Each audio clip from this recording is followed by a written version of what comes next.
How's it going, YouTubers? It's me, AMR. Welcome to my video of the Samsung Galaxy Z Fold 7. Now, that if you've looked in the title, you've probably seen, well, it's a bit of a side video. I've decided to return this bad boy, man. I've decided it's not for me. Now, before watching this video, guys, if you're loving your Fold 7, if you are a hardcore Fold 7 person, and if you cannot tolerate any cons mentioned about the Fold 7, if you don't want to be disappointed about spending £2,000 for the Fold 7, please just skip this video. It's not for you, because you're probably going to most likely fall into arguments. You're probably going to most likely be disappointed. I don't want anyone to be disappointed, because you spent a lot of money, and if you're enjoying this device, just don't watch this video because it's not for you. Well, if you're deciding to buy this device, or if you're deciding to send it back, then this video is just for you. If you've seen my recent video, you've probably seen I have purchased the S25 Ultra. I have been an Ultra user for many years. This Fold 7 was my first Fold phone. And in all honesty, it is an absolute gorgeous phone. Dudes, it is just gorgeous. Drop dead gorgeous. That's the main thing that attracted me to the Fold 7 phone. And in all honesty, if I was a super rich person, I wouldn't even return this. I would have just kept it as a trophy, because I just really enjoyed this phone. I really love it.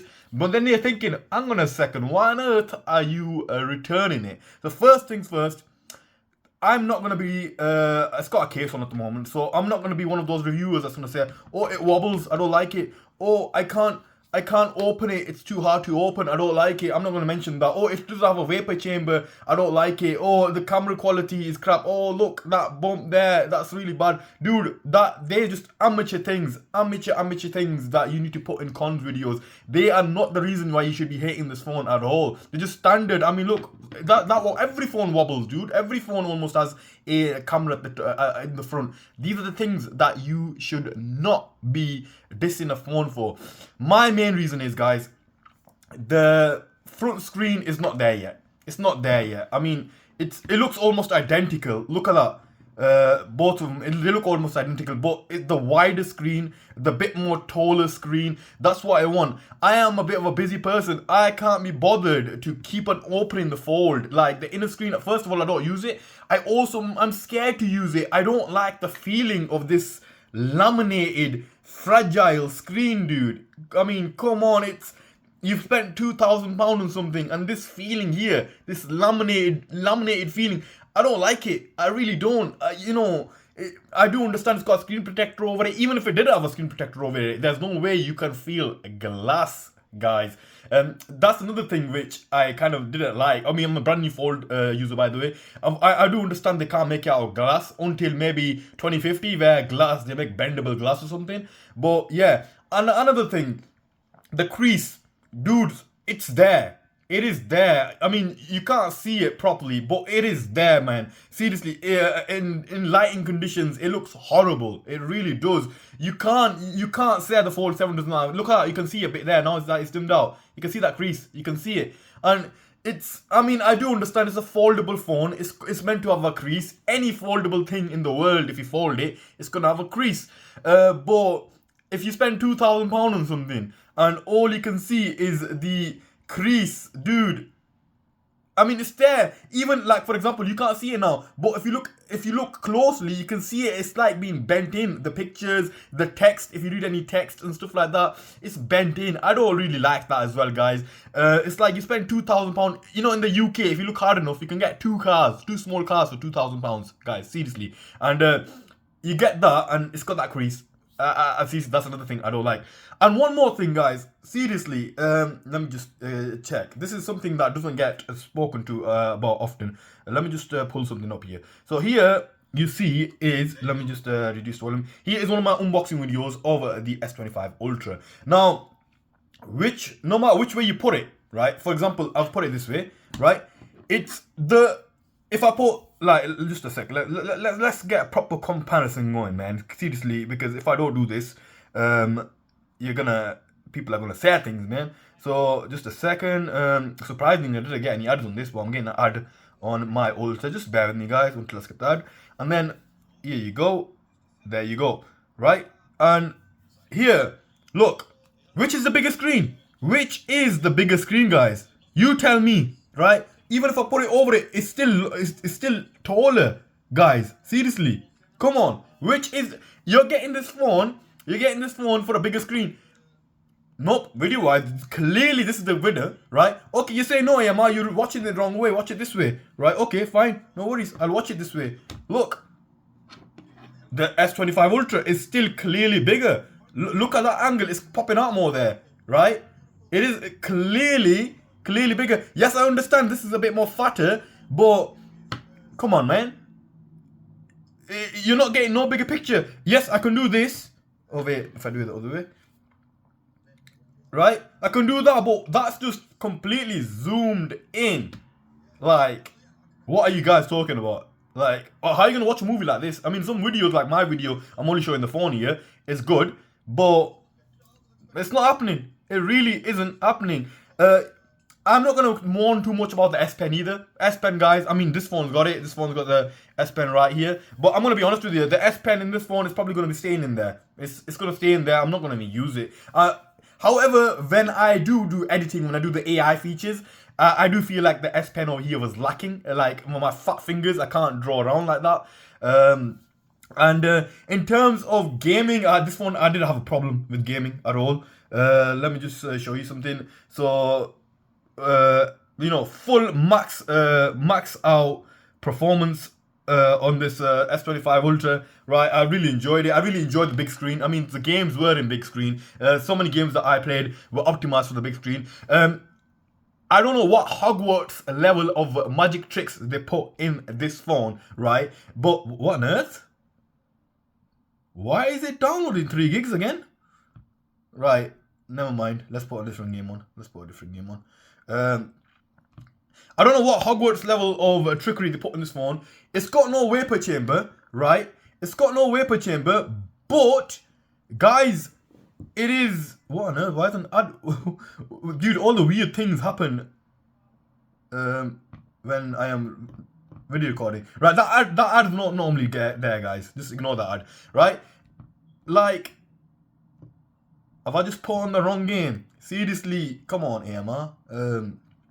That's the one. There we go. Nice solid big game, right? As I was saying, I don't know what Hogwarts level of trickery they put in this phone. It's got no vapor chamber. It doesn't get hot at all. I've been playing Yu-Gi-Oh! On this on full max settings, right? It doesn't get hot at all. On my S25 Ultra, I play Yu-Gi-Oh! For like 10 minutes and the phone is going to be hot as lava, dude. Seriously. But that doesn't mean there's something wrong with the phone. That just means the vapor chamber is working properly. The heat is being dispensed to the phone's frame and it's basically being kept away from the CPU. That's what that means. But this doesn't have a vapor chamber. It has some carbon sheets or whatever, and they're doing a pretty good job. I'm telling you that straight. The phone did not heat up. Now, also the camera. Obviously, the camera for the S25 Ultra series is always going to be better, but you're not going to tell a difference. You're not going to tell a difference at all. The camera is always been a pretty decent on the on the Fold 7. I mean, I didn't complain about it at all.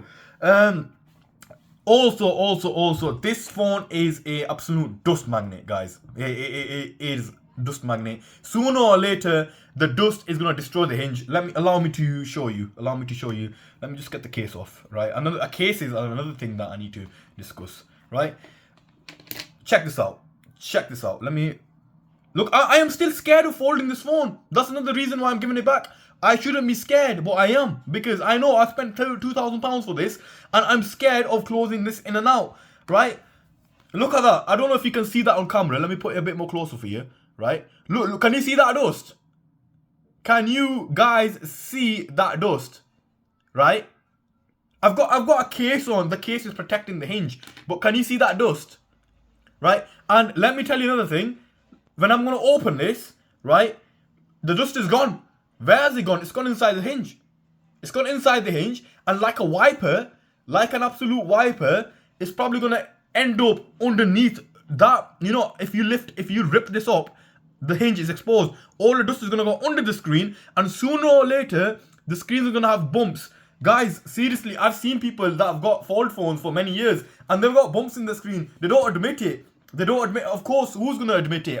If you spend £2,000 on a phone, who's gonna admit any of his faults? No one is. They're always going to be saying, "Oh no, it's the best phone in the world. It's the best phone in the world." But because they need to justify that £2,000 spending, right? Come on, I'm not that type of person. I've got many gadgets. I've got many things. I've paid a lot of money for it. But when I need to mention its downfall, I'm gonna mention it. I'm not gonna hide it. I am not going to hide it at all. There were so many things that I want to mention that I keep forgetting to mention. Now the cases, guys, like I said, this case is a pretty standard case, right? Every case you buy is gonna have that gap here, and it's gonna collect dust inside, regardless. You know, and plus the cases for the folds, they don't mastered it yet. They have not mastered it at all. Once again, they're out of screen. Since I'm not really sure why they even put sorry, that's okay, this over there, right? I mean, you already got, who uses that?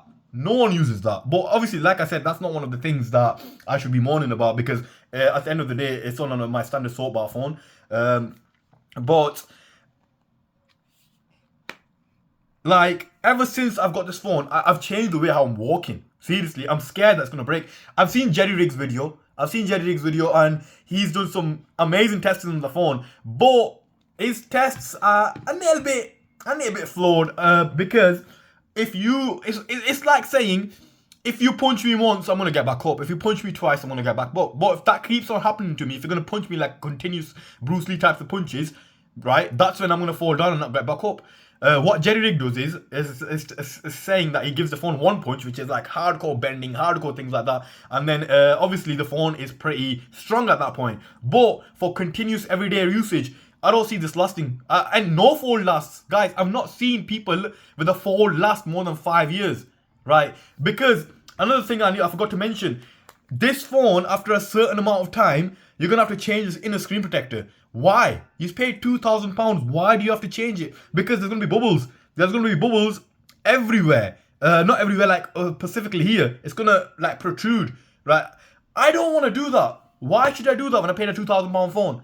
I've seen some Reddit posts. I've seen people with old Fold 4s, even Fold 5, even Fold 6s. I've got a couple of mates that have completely peeled the screen protector of the Fold 6, and they're still using it, but they're risking it. The screen, they're risking it. Like, if I was to rip this off, it's gonna damage the screen. And some people have risked it and they're using it like normal. Why should I be doing doctory on my phone? Right, I had an S20. I'm that type of person that purchases a phone, right? And once I purchased it, I keep that phone for about a good 4 or 5 years, because I know for 4 or 5 years there's no difference. There's no difference to the phone's performance, to the phone's features. There isn't. For example, my S21 Ultra that I had, it's no different to the S25 Ultra. It has no difference at all. This just looks more beautiful. I love the shape of it. It's got AI features. The camera's a little bit better, but I bet you a million, if I get my S21 Ultra and S25 Ultra, even though this camera is better, it's gonna take an expert to figure out which has got the best camera, right? It's gonna take an expert. For an ordinary common man like me, it's gonna take ages just to find out. But like I said, Fold 7, I'm giving it back. I've said my things. They're solely opinions, guys. As much as they are facts for me, but they're opinions for you. That's the reason why I am returning my Fold 7. You're probably going to ask, how are you returning it? I was very lucky. The Samsung were doing a 100-day trial. So I've not reached the 45th day yet. 45th day is going to be in a week's time. I've kind of done it earlier. So... No, sorry, it's not a week's time. It's 45th day is like tomorrow or something. So I'm going to need to get this phone prepared and send it back to Samsung. So I've been using this today for 45 days. And it's a beautiful, amazing phone. I fell in love with it, straight right off the bat when I saw it. I mean, look at it. Who wouldn't? I still think this is the best looking phone in the world right now. Prove me wrong. Send me a phone. I'll rate it out of 10. I'll rate this phone out of 10 out of 10 in looks. But in terms of usage, I'm not a multitasker on the phone. Yes, I'm a multitasker on my laptops, right? I've even got, like, let's just say, I've got this, an 11-inch tablet, right? Look, it's not even half the size, the phone like that. I can do everything on this. I can do everything on this bad boy, right? So if you've got a tablet, don't get a phone. Complete waste of money. If you're a rich person, of course, go for it. If you're wondering why am I keeping my Fold 7 to the size, I've seen a video where the recording camera fell banging into the Fold 7 and it destroyed the screen. That's the reason why I'm so scared after watching the video. Whenever I make a video of the Fold 7, I always keep the Fold 7 to the side. So those are my reasons of returning the Fold. Also, one of the reasons, guys, I'm just literally making this video off script. So if I'm feeling off topic, if I'm feeling like, well, what the hell he's just mentioning, but he's going back and forth, it's because I haven't got a script. The screen protector, the original screen protector, it's got these gaps. Can you see these gaps? And dust gets collected in these gaps like, I don't know how, like a magnet, right? And sooner or later, that dust is gonna start peeling that off. Seriously, it's gonna start peeling that off. Sooner or later, I'm not saying ASAP, I'm saying 6, 7, 8, 9 months. And once that starts getting peeled off, Samsung gives you a free replacement within 12 months. Well, what about after 12 months? You paid a £2,000 phone, and you're gonna have apparently cost £20 in the original Samsung phone to put that screen back on. Why do we have to do all that? I still say the Fold phones are not perfected yet. This was almost there, right? In terms of beauty, in terms of slimness, right? In terms of the front screen, that's almost the same size of a flagship phone, but almost is not good enough, right? Almost is not good enough. I'm probably going to buy my next Fold in maybe Fold 10. Hopefully in Fold 10, they've reduced the screen, they've made the outer screen the same size as a standard phone, right? They have solved the crease problem, right? They have solved the battery problem. Even though this phone, once again, is using magic sorcery with the battery as well, because it's got 4,200 milliamp battery, and it was still lasting me a full day of good usage, guys. Seriously, I was watching on TikTok, Instagram, YouTube, playing Yu-Gi-Oh, playing games, and when I went to sleep, I don't go to sleep any early. When I went to sleep at 11 o'clock, it still had 20% of battery left. So I don't know how that's going to help in the long run, because obviously it's a weak battery, 4,200 milliamps. In the long run, it might start deteriorating more faster. But yeah, that's what it is at the moment. So them are my reasons for returning the Fold 7, guys. If you've got any questions, please feel free to ask me. Write down in the comments below if you're enjoying your Fold 7. If you're keeping it, why are you keeping it? What are your reasons of keeping it? If you're returning it, why are your reasons returning it? Are the reasons the same as mine? And don't forget to hit that like button. Don't forget to hit that subscribe button. And until then, I'm going to be enjoying my brand new S25 Ultra. Peace out, guys.